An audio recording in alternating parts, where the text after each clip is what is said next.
So we are part of the SMAUG project, which is a project that is developing new solutions for harbor surveillance. So the problem is that conventional threats has mostly been above water, but new threats are coming, such as underwater threats.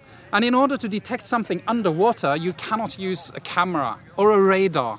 You need to use hydrophones. You need to use the sound that they are emitting underwater, because sound can propagate underwater for long distances. So for instance, if you look at the area here, the beautiful area, this is a choke point. This is a very narrow point which all traffic going to Drammen has to come through here. And all the traffic going through here will be picked up by this small sensor, which is the size of the tip of my little finger. This can catch any vessel moving past this narrow strait.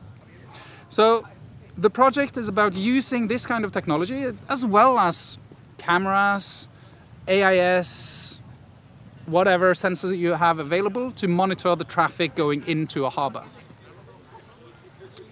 Perfect. So, but how can the hydrophone help register ships going in and out? Can you tell me a little bit more detailed about the technology and how it compares Yes. to the AIS? I can do that. So, for instance, an AIS is simply a transponder on the ship that tells everyone where it is, but that can be easily turned off. So if you have bad guys trying to get into your harbor, doing smuggling or sabotage or whatever, they're not going to turn on their AIS, so you need other sensors. Of course, you could use cameras, maybe even infrared camera to pick up things during night, but you could have mist or other weather conditions making that difficult. Now, the hydrophone is simpler. You put it under the water and it will catch noise that is emitted by vessels passing by. So as long as you have a sufficiently narrow area, you should be able to catch any vessel going through. Small vessels, large vessels.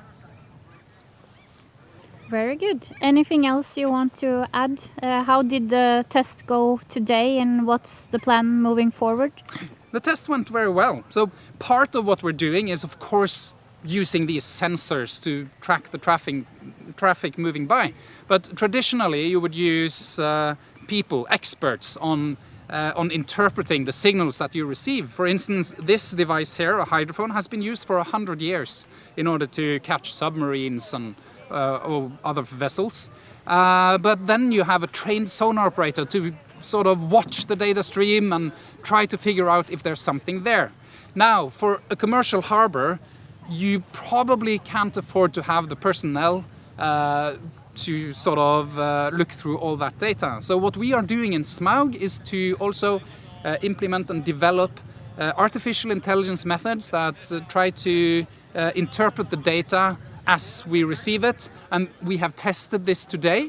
So we're testing both the sensors themselves, AI solutions to interpret the signals, but also the connectivity, because this data and the decisions made by the AI is